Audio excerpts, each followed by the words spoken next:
पर उनखे इहा ख़बर ई न आहे त हाणे उन जूं निंडूं मां आराम कंदुसि। मां इहो मुंहिंजो वाइदो आहे।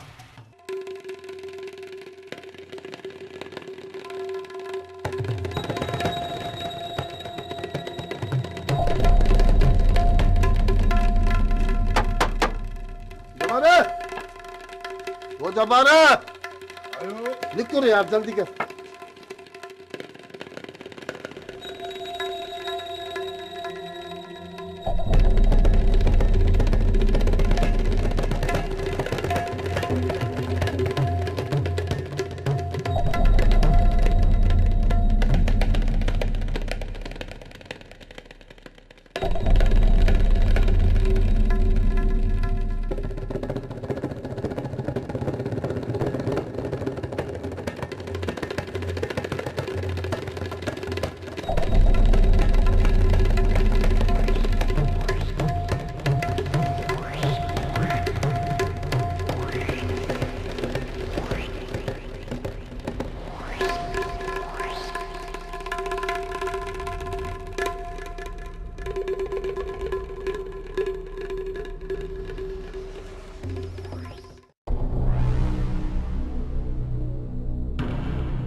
बुध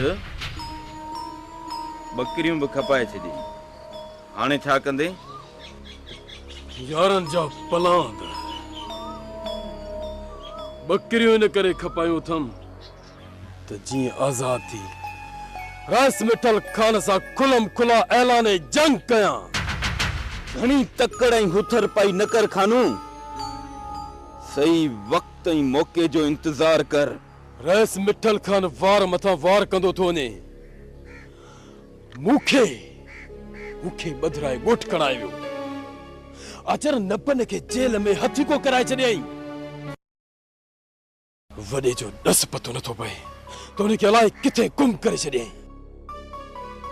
अञा बि ख़ामोश रहियासीं त मिठल खान असांजे घरनि में गिड़ी असांखे माराईंदो।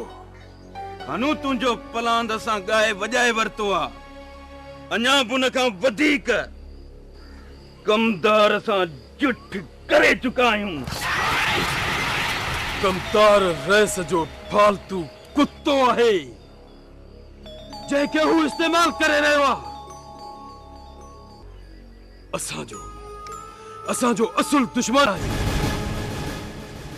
जंहिंखे असां ख़त्म न कंदासीं असां मथां मुसीबतूं कोन टुटंदियूं।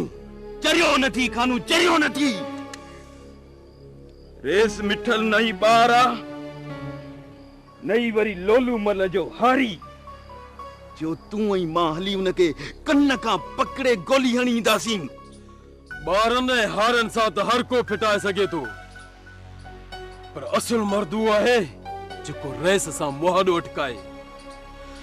हाणे मूंखे न रोक न।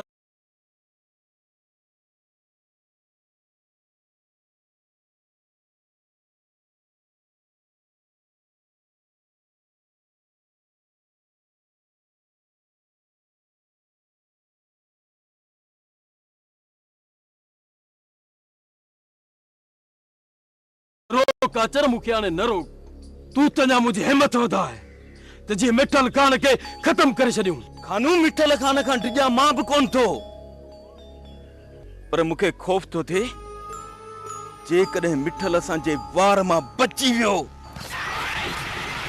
त हू अदा जो कमु तमामु करे छॾींदो। तंहिं करे असांखे पहिरियां अदा जो बिलो करणो आहे। ॻोल्हे हथ करणो आहे त अदा आहे किथे। इन्हीअ करे मां इहो कदम खणां थो त जेसिताईं मिठल खान जीअरो आहे असां मीर खे कॾहिं बि ॻोल्हे कोन सघंदासीं, छो त हुन जी पहुच पुलिस में असां खां वधीक आहे। पुलिस हुन जे इशारे ते कुझु बि करे सघे थी, छो त दाऊद मिठल खान जो ख़ासि चमचो आहे। जंहिं मिठल खान खे लेटाए विधोसीं त दाऊद पंहिंजो पाण ई ख़त्म थी वेंदो। मां ॼाणा थो खानू, मां ॼाणा थो त दाऊद जी असां सां का ज़ाती दुश्मनी नाहे। हू सिर्फ़ पंहिंजे खीसे भरण लाइ ईअं करे रहियो आहे। पर जे दाऊद जे खीसे भरण वारा हथ ई कटे छॾजनि त सभिनी जे मथां मलामत लही वेंदी। जीअं तुंहिंजी सलाह, पर पहिरियां हल त